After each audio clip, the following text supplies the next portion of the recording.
It's that time. Love Sujeiry talks the raw here on Remote Podcast. I'm back, bitches. Back and better than ever. This is what happens when you break up. And you have a baby. And I was talking to my guest, Irene. No, I'm sorry. Irán. You want to say it in Spanish? Yeah. Irán Ortiz from Le Sweet Boutique. So Irán is the owner of Le Sweet Mobile Boutique. Okay? And we're going to talk about mom life, instant gratification, and just how we should not burn out as moms, and all things relationships, as we usually do here on Love Sujeiry Talks the Raw. So welcome to the show, Irán. What's up? I'm excited. Listen, you and I think the first time we met was at a panel, right? Yes. Kiana hosted it at oh my Maranello. God. Does that still exist? No. Okay, there you go. It was so long ago. It was in Washington Heights, up on 190th and Nagle Avenue. I have to get the accent. And it was an entrepreneur panel. Yes. So that's how we met. It was a pre-baby Sujeiry, as I like to call it, PBS. When I think I might even have been single. And you didn't have your bae or your fiance. Yeah. Right? And you have a son. I do. How old is he now? He's going to be 2 in August. Okay, so my baby's turning 3. Well, no. Once this podcast airs, he will be 3 because his birthday is June 21st. So we're there. Yes. What's his sign? He's a Leo. Okay, mine's is a Cancer, so he's like super needy. Yeah. But I love it. He's like super needy and crabby, but I love him. It's the best. All right, so we're going to get right into it. The love bite of the day, it's just that mompreneur life, all right? So you have your business. How long have you had your business for? It's going to be 6 years already. Has it been that 6 long? years. Yes. It feels like so short. But New York City shut your fashion trunk down. Yeah. So what happened? So basically, there was one day we were out in the meatpacking. I had my intern on the truck, and I get out and they're arresting her. Really? Yes, because supposedly she didn't have a license to sell. And back then, even now, they didn't have a license for fashion trucks. Right. But I went through the Small Business Bureau, and there were fashion trucks out at that time, too. They just didn't have it. So we were in limbo. We were in a storefront, and we were in veterans to sell. You had a storefront? No. Oh, you had the fashion truck parked on a storefront. Okay. Exactly. So, they didn't know what to do with us. So some cops were okay with it. Some cops were like, yeah, you're not a street vendor. I feel like you started the fashion truck when it was kind of a newer thing. Yes. We were the second one on the road on New York City. In New York City, right? Yeah. Because in Los Angeles, it was huge already. Yes, because I had just moved back from Los Angeles, and there were tons of fashion trucks. Yes. Is that still a thing, though? Do people still have fashion trucks now? I think they do, but like in smaller like cities and stuff. Yeah, okay. Because I'm like, I haven't seen one in a while. In New York City, we all shut our trucks down. They all shut y'all down. Yeah. Damn it, Popo. Yep. But I went online. It kind of worked out because Right. I don't see myself doing a truck right now. Right. Well, I can imagine that doing a truck as a mom is a lot more time consuming. It's like having a Definitely. storefront. Right. Yeah. So what are the realities of starting and building a successful business? Because you started, you got shut down, but then you moved on, and now you have Le Sweet Boutique online, right? And so like, how hard is it to be an entrepreneur and then a mompreneur? Super hard. So I thought that while I was pregnant, for some reason, I was going to restart this business over, and I wouldn't have to find a job after having the baby. Right. Mm-hmm.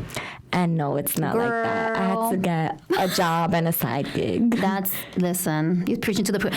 I used to have a visual when I was pregnant, and I don't know if it's pregnancy hormones or just optimism. And I used to have this image of me working from home on my computer, and Evan would be like jumping on his bouncer like a sweet little boy, just letting mommy work and eating his little cookies and whatever, his little snacks, and just me like tap tap tap tap tap tap, like Carrie Bradshaw still tap tap tap tap tap, but with the baby like, oh, good boy, good boy. No, my little boy ran me ragged the first year. He was so active. He's a boy, and he would not stop. He would go underneath the bed, he was climb on everything. freelancing, I lost my patience so many times, and I felt like such a terrible mom because, first time mom. You have two babies, literally. Yes. When you have a business. And your mom. You do. And I, at that time, was working for myself. I was like, doing the radio stuff. I was doing Latina Magazine. I had the podcast. I had, I was, freelancing. I had consultants that I was working with doing social media. It was insanity. And I was so burnt out. I could imagine. Yeah. So what do you feel like what, that's a huge sacrifice, right? Like the business, the full-time job, the mommyhood, and then you also got a man, right? Mm-hmm. So how do you kind of find the time to breathe?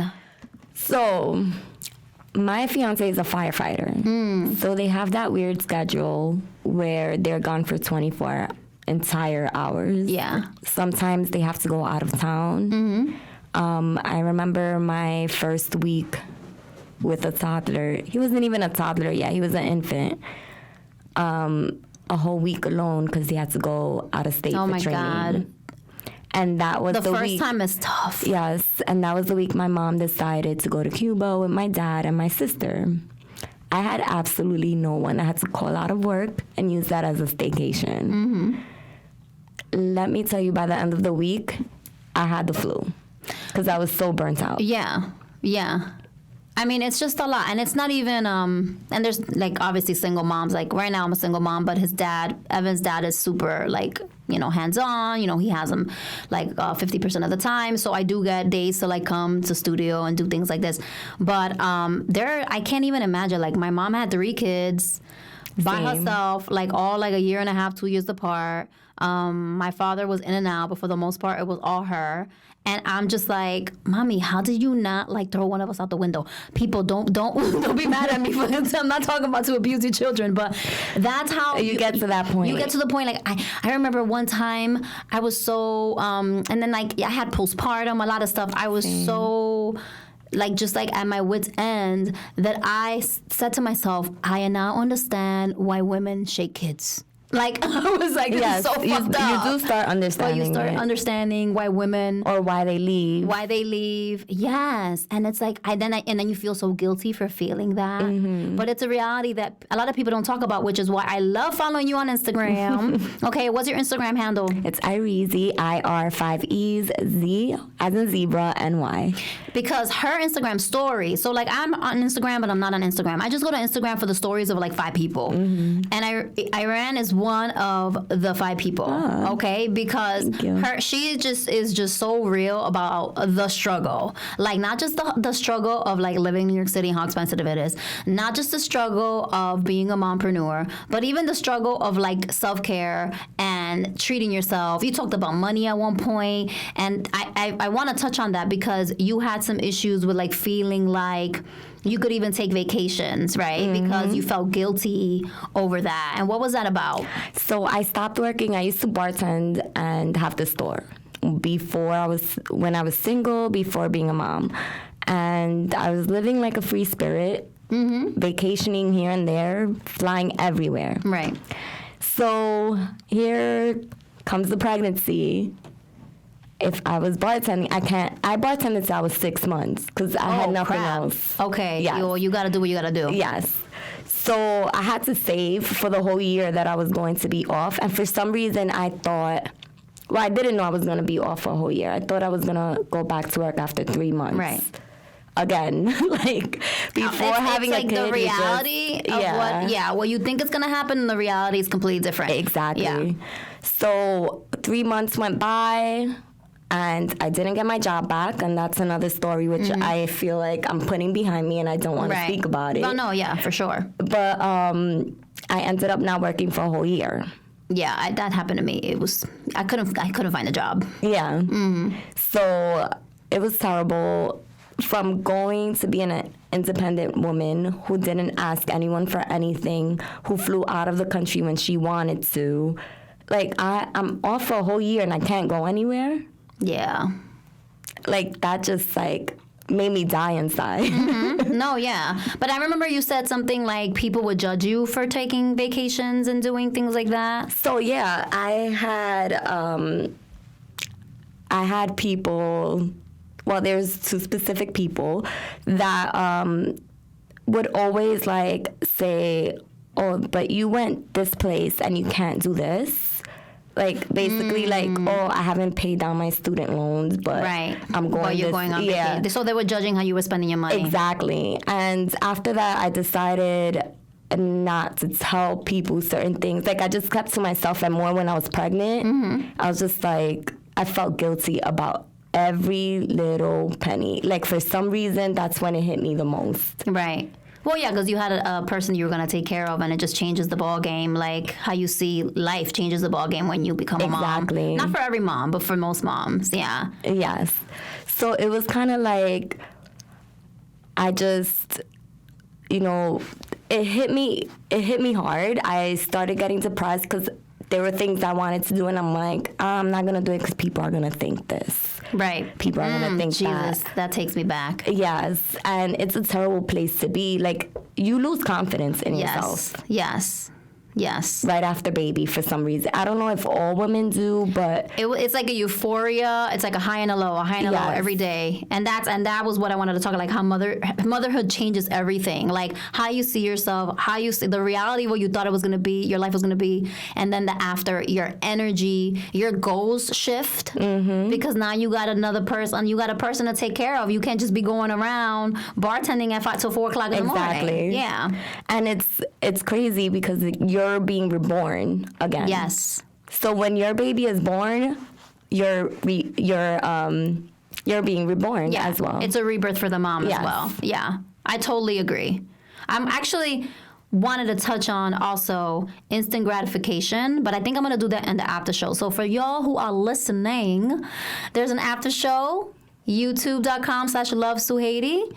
We talk and get into a little bit more topics, and I know that you talk about instant gratification sometimes, how like sometimes getting what we want as quickly as we want is not the best thing for us, and like just kind of the aftermath of that. So that's going to be something I definitely want to touch on the after show. But now it's time for the Love Rapidita. Okay, so the Love Rapidita is basically when we dish, maybe we dish, depending on the topic. When we dish on any type of study or anything like pop culture and just kind of give our opinions on it. So speaking of postpartum and how you have the rebirth, there's something called PPA. Have you heard of postpartum anxiety? Yes. I had never heard of it before. So there was a study that discovered that Latinas are 50% more at risk of experiencing PPA. So PPA is basically the symptoms are shallow breathing, high heart rate, trouble sleeping, and the reasons basically is stress, right? And it says that compared to like other women, like other cultures, which is 12 to 19% of the general population, Latinas experience this 50% more, okay? One of the reasons that the Dr. McLean Sampson, the PhD, he's the co-director of the University of Houston for Center for Latina Maternal and Family Health Research, it's something called Marianismo. So Marianismo is the belief that women should be silent and self-sacrificing in their suffering. A lot of Latinas do that, right? So this makes Latinas feel pressured to not only take care of other people, their child, their family, their friends, and then just forget about themselves. And I read this study and I was like, we gotta talk about it because I am guilty of doing everything for everyone. I didn't know I had a name. Marianismo is a name, people. Take that shit, run with it, write it down, put a cross it out. But it's like, as Latinas, we tend to take on, and we're taught to calladita. You know, calladita se ve más bonita. And we're last, and you gotta suffer in silence. Like my mom was like, ay, Dios mío. You know, it's like, you see her crying with a glass of wine, tears like a novela star. And I'm like, Mami, what's wrong? Estoy bien. Yeah. No te preocupes, mi hija. I'm like, you look like you're about to break down, lady. Just tell me what the fuck is going on. So what has your experience been with PPA? With PPA, I feel like even now, my fiance is always telling me, remember that you're in a relationship and you have a partner and you're not doing this by yourself. Right. Because I want to take everything on by myself, and not because I feel like he's not helping, because he helps a lot. Right. Mm-hmm. But it's, like I said, I used to be this independent girl before, and now as a woman, like I still want to be independent. I don't want to depend on anyone for anything. I feel like you and I are one different extremes. Like actually, another podcast. Listen to that podcast with Cynthia Travieso. We talk about codependency, but I had codependency issues and I didn't realize it until my last relationship, which is, the father of my child. And he's very independent. I thought I was independent until I realized, oh shit, no, I actually am not as independent as I think that I am because I didn't have a real stable financial foundation. So I did have to depend and have depended on family and things over the years to for me to do my creative pursuits. And I didn't have like that stable base, right? Like that stable financial and even like emotional and mental foundation. So it's interesting to me because it's like you were one, like he hated how codependent I was, and your partner, your fiance is like, no, like let go a little, stop. Exactly. I'm here, right? I'm here. Like ask for help. You're also a Sagittarius and I'm an Aries, so we tend to be a little bit stubborn.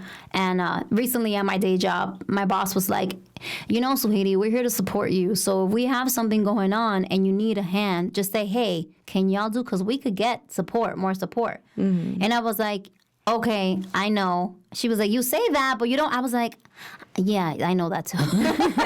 Because I am terrible at, I just have such a hard time saying, help. Same. I don't know why. I don't know. I blame it on being an Aries, but I'm sure that it's ingrained deep down somewhere in us and being Latina from our past, the suffering, the taking things on, single moms. If your mom was a single mom, like my mom took on 3 kids. Like, why am I complaining about one kid when I have a supportive, ex-partner now that we co-parent really great, where before, like, we were together and he was, still amazing. So I'm like, I almost felt like I shouldn't complain because I know that it can be worse. So I would just, like, everything I was feeling, I would just swallow it and be like, nope. Same. Gotta keep it moving. Girl. Same. And then you blow up like... Yes, when it's time to blow up, for me, it's always tears. Almost always. Me too. The overwhelming. Or like Instagram stories. Same. All right. It is time for the love drill. This is when my guest co-host, this time it is Irang, answers yes or no, juicy, or one-word answer questions. So the way this is going to work is I'm going to give you 5 questions. It's either a yes or no question, or you got to give me a one-word answer. Okay? You can explain that a little bit because sometimes like the one-word answer isn't enough. Okay. So we're just going to go. This is a way so you can just be authentic in the moment and not like overthink anything so we can put down that mask. Okay? Question number 1. What's one word that keeps you motivated? Money. Money. The bag. That's becoming one of the words that keeps me motivated because what I want now more than ever is abundance. Financial abundance, yes, but I feel like the other things that can come into life doing this podcast, a lot of the start is money. Yes, agreed. Does motherhood kill sex? Sometimes. I say yes. I didn't believe it, people. I was like, that's not gonna happen to me, girl. I was so tired. I was like, ay, Dios mío, ¿cómo será? Yes, but it gets better. It gets better once they become toddlers. Yes. I mean, I ain't having any now because I'm single, so I don't know what the hell I'm talking about. But I hear it gets better when they get older and you can shut the door and yes, when they're not in your bed with you. What's the worst mom advice someone has given you? Sleep when the baby sleeps. That is bullshit, yes. That's bullshit. Because I'm like, when am I supposed to clean, wash my booty because I haven't taken a shower all day? Exactly. It is nonsense. All right. Nudist resort, yay or nay? Yay. I did that, yeah. I don't know why I brought it up. Oh, yeah, I saw it. Yeah, I don't know why I ended up asking that question. I think I just was struck by, like, some memory of me walking around naked at my nudist resort in Riviera Maya. Okay, is lying okay to make someone happy? No. Never? No. I feel like it comes and bites you in the ass afterwards. Has it ever bit you in? Oh, no, we got to hold that. We got to hold that because I'm going to want to talk about that during confession time. Yes, we also have something called confession time on Love Sujeiry. YouTube.com/Love Sujeiry. It's time for you to plug. So where can people buy your clothing? What do you offer in La Suite Boutique? And just like all that good stuff. And what's coming up if you have any events or anything like that? So you can buy my clothing at LaSuiteBoutique.com. Instagram is La Suite Boutique. And I carry Better clothes than Fashion Nova. You know you do, because I don't know what it is with people with Fashion Nova. Why are people obsessed with that place? I don't know. Aside from the fact that it's affordable, it looks. I mean, it's a different clientele, right? That you're trying to reach, but it's like Yes, not the It's we not all don't classy. have fake bodies, big boobs, big no, butts. you and I are both really super tiny and petite. Yes, so I have clothing. Even if I did, I don't know. Yeah, like Not hating Fashion Nova. Kudos to you for being so Yes. successful, because they have blown up. I don't know anything about them, but the fact that they've blown up, because I've never ever bought anything from you them. know what it is too, the cheaper prices, but people Right. don't seem to understand because they're so big. They buy 200 pieces of one Right. item, while smaller stores buy 6. 5 or 6, yeah. So And also, if you have better materials, higher end stuff, then the pieces are going to cost more. right? Exactly. And their stuff is really stretchy. yes, and polyestery. yes. Fordham Road. Fordham Road. Yeah. Listeners who don't know what Fordham Road is, this is an area in the Bronx where you get really cheap Fashion Nova type of stuff, okay? A lot of club wear. I used to shop there when I was in my 20s and I used to hang out at the Copa and LQ's back in the day when I used to rock crop tops. All right, so what's your social media? Oh, Again. Irezi, IR, 5 E's, Z as in zebra, Y. Do you have any events, any pop-up shops, anything else? No, just keep looking out. Keep Something's gonna gonna pop happen. up. What's your best-selling item right now? The Bebecita visor, Right, so you carry a lot of cool, just like statement pieces. Because like you had, I know I wanted to get that sweater, and then time ran out, and then it got hot, and I'm like, crap. Yeah. Now I have t-shirts. What was you have t-shirt? What was Yeah. the sweater? What was the name? What was the? I'm stacking my chelitos. Was it that one? no, it was. Oh my goodness! Stacking your chelitos is one, and you had one. Judge me, Judge me, pa que tú Pacatubea. Because. Well, that's almost like for me. I need to look at myself in the mirror because I judge myself way too more harshly than other people do. Yeah. I'm so hard on myself. It's like I'm like my own mother. It's it's ridiculous. It is ridiculous. It is ridiculous. All right, y'all. It's time. It's time for us to go. So I'm super excited for you to continue. Just kind of hanging out with us on the after show. If you're driving, don't go on YouTube. I don't want you to crash, all right? Just come to youtube.com/LoveSuhaiti to check it out. You can follow me at LoveSuhaiti, all the same. On Instagram. I'm not really on Facebook anymore, people. I got too many things. I got a child. I got a career. I got a business to run. I can't be on 20 different social media platforms. I agree. So thank you so much, Iran Ortiz, for joining me. Let's Sweet Beauty. Thank you for having me. Check it out. And you also have a podcast? Oh, no, you have a website. I used to. I have livelovehustle.com. Yes, and that has a YouTube also. Yes, and the link is there. I'm going to link all this in the description. So next time, we'll see you. We'll see you soon.